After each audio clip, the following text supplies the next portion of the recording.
So we're so excited to be here. This is your Everest.Live daily dispatch for April 29th.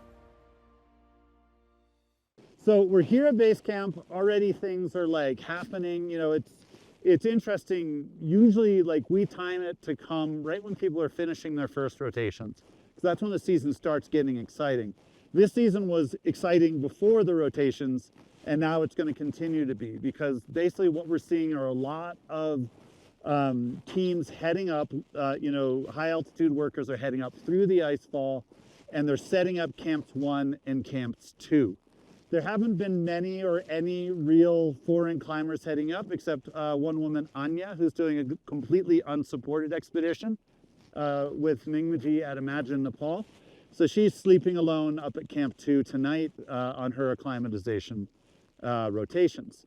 And so you kind of probably can't see it now, it's getting foggy, but behind me too, just as we were about to record, you could hear the whir of the heavy lift drones moving equipment up for the camp fixing teams up at camp 1. There's been a slight change with that this year. Last year, the heavy lift drones were working with the SPCC, moving garbage down and supporting the Icefall doctors by moving equipment up. This year, the heavy lift drones are actually contracting with all the expedition operators to move their equipment up, and it's a total sort of private sector partnership. So to some extent, that might be more sustainable, but what we're seeing is that drones are becoming much more of a part of Everest climbing, and that's just going to continue on and on from here on out. So other sort of news, or there was a lot of comments and questions yesterday when we talked about how the Icefall was open, how the route has been made up to camp 1. So like, what happened to the serac, right? Like everyone's like, did they go around it? What, did they move it? Did it fall over? It's really difficult to understand why this decision was made, but what's happened is, after all of this deliberation, the SPCC and the expedition operators and everybody, when they decided to set the final route, instead of following Mingmaji's route up this long ice wall that kind of avoided the serac and went around it, the route stays a little bit to the right and goes directly underneath the serac, which it could have done at the beginning of the season, but didn't. How this happens, these are mysteries that none of us will ever know. This is part of the complexity of Everest climbing.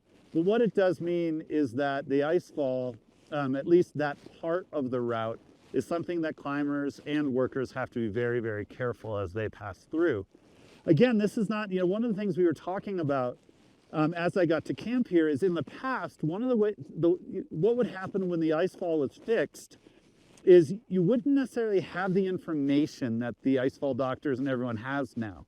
Now you can map it, you can see the serac, you can estimate its weight, you know how big it is. And to an extent now, the Icefall doctors and the route fixers understand the danger of the Icefall to an extent that they didn't in years past. And that's part of what the industry is coming to terms with now. And part of what I think this whole sort of delay that happened this season is all about. So we're going to keep investigating. We're going to learn more about it. We'll get you some images and stuff like that from the route. So stay tuned, everyone, for that. And to end the dispatch, I'm real sorry about not posting a duck update yesterday.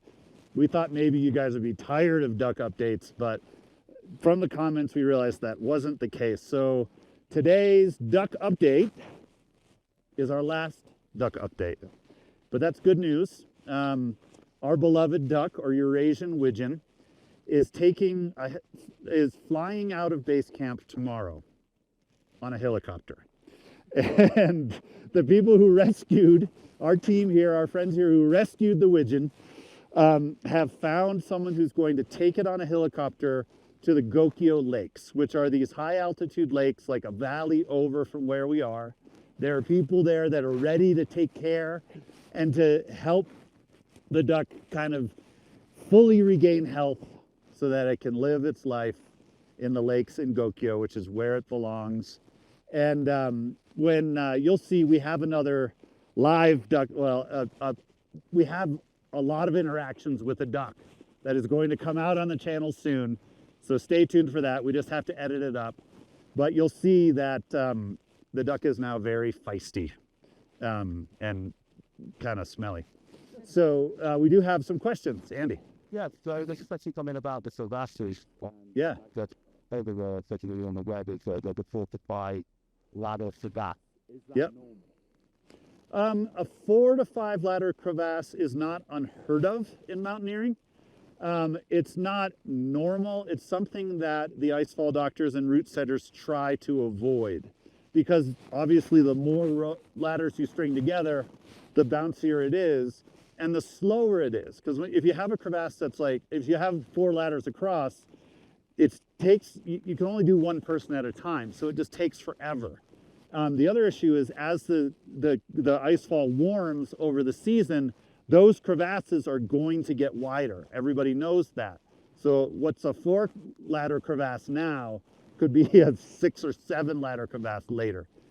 So I do believe the new route has avoided that long 4 ladder crevasse, but I can confirm that for tomorrow's dispatch.